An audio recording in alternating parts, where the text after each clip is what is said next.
Hi, அனைவருக்கும் வணக்கம். ஹேமலதா ஸ்ரீராமன். வாங்க வீடியோக்குள்ளே போகலாம். காலையில் எழுந்தேன், பாலை வாங்கினேன், எடுத்து 1/2 லிட்டர் பால் வாங்கி எடுத்து வச்சுட்டேன்.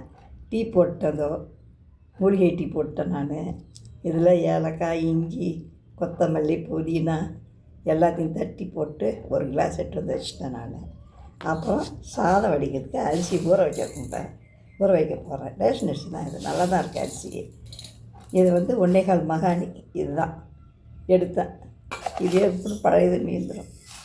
இது போட்டு சாதம் வடிச்சுட்டு ஊற வச்சுட்டு, இது தக்காளி சாதம் செய்ய போகிறேன் இன்றைக்கி. இங்கே பாருங்கள், தக்காளி எடுத்து வச்சுருக்கேன்.